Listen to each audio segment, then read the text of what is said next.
नमस्कार, the full volume में आपका स्वागत है। बिहार में अभी बाढ़ की स्थिति बनी हुई है और अगर शहरों में बाढ़ का पानी घुसता है तो हर जगह गंदगी होगी, नालों का पानी घर में घुसने लगेगा, जिससे डेंगू, मलेरिया जैसी कई बीमारियां फैलने लगेगी। लेकिन अगर इन्हीं नालों का पानी साफ रहे और बाढ़ की स्थिति में घर में भी घुसे तो क्या फर्क पड़ता है। पर आप सोच रहे होंगे कि मैं पागल हो गई हूँ, बिहार में जापान का सपना देख रही हूँ। लेकिन आपकी सोच आधी सही और आधी गलत है। सही ये कि बिहार के नाले अब जापान की तरह साफ दिखेंगे और गलत ये कि मैं पागल नहीं हुई हूँ। जी हाँ, urban development and housing department द्वारा बिहार के नालों की सफाई करने की योजना बनाई जा रही है, वो भी एक अनोखी तकनीक का इस्तेमाल करके। तो आइए आपको बताते हैं कि बिहार के किन किन जिलों में इस अनोखी तकनीक के इस्तेमाल से बिहार के नालों की सफाई की जाएगी। बिहार के बड़े बड़े शहरों में नालों के पानी को स्वच्छ बनाने के लिए अब एक अनोखी तकनीक का इस्तेमाल किया जाएगा। इस अनोखी तकनीक से नालों का पानी प्राकृतिक तरीके से काफी हद तक साफ हो जाएगा। नालों की सफाई के लिए ना तो कोई पाइपलाइन बिछाने की जरूरत है और ना ही कोई ट्रीटमेंट प्लांट लगाने की। जी हाँ, आप बिल्कुल सही सुन रहे हैं। और साथ ही राज्य के 13 जिलों के 33 बड़े नालों की सफाई इसी अनोखी तकनीक से होगी और इस अनोखी तकनीक का नाम है बायो रिमेडिएशन। जी हाँ, यानी जैविक उपचार। और इसी विधि से सारे नालों की सफाई की जाएगी। Urban development and housing department Bihar के 13 जिलों में जैविक उपचार प्लांट लगाने के लिए कंपनी रखेगी, जिसके लिए टेंडर निकाले गए हैं। इसके तहत प्राइवेट कंपनियों से नालों की सफाई के लिए प्लांट लगाने को भी कहा गया है।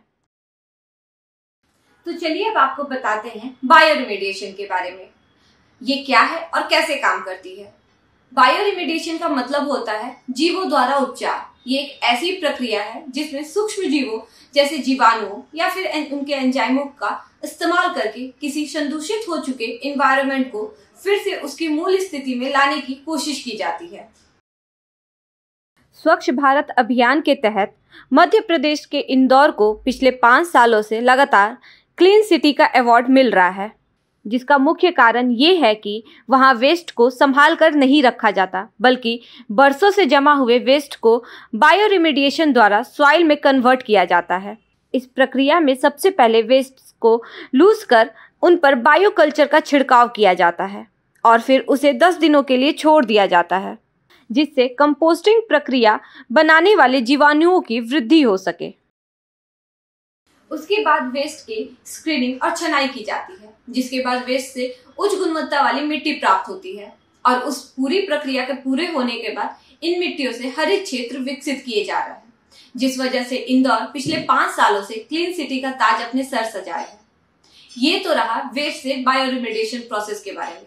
अब बताते हैं बिहार में होने वाले बायो रिमेडिएशन प्रोसेस के बारे में।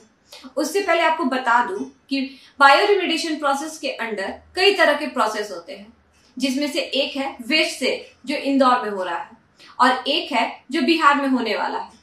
बिहार में होने वाला बायो रिमेडिएशन प्रोसेस है जिसमें प्लांट्स का यूज होगा। जी हाँ, प्लांट्स का। इस प्रोसेस के दौरान बिहार के 13 जिलों के 33 नालों को बायो रिमेडिएशन प्रोसेस के द्वारा उसे उसकी मूल स्थिति में लाया जाएगा, जिसके लिए नालों के दोनों ओर ऐसे पौधे लगाए जाएंगे जिससे नालों की सफाई प्राकृतिक तरीके से हो सके। विभाग के अनुसार 1 साल के अंदर इस प्रोजेक्ट को पूरा करने का लक्ष्य रखा गया है।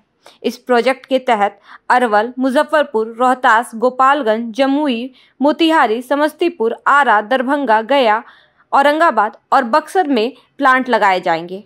दरअसल जैविक उपचार विधि के तहत प्राकृतिक तरीके से नालों की सफाई के लिए वातावरण विकसित किया जाता है।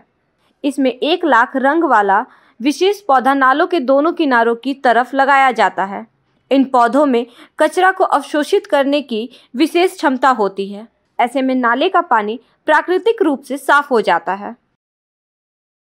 बिहार को सुंदर बनाने के लिए बिहार के गवर्नमेंट दीवारों को बिहार की प्रसिद्ध पेंटिंग मधुबनी पेंटिंग से सजाया गया है और अब नालों की सफाई करने के लिए भी नई नई तकनीकें लाई जा रही है, जिससे वातावरण दूषित भी ना हो और ना ही आम जनों को कोई परेशानी उठानी पड़े।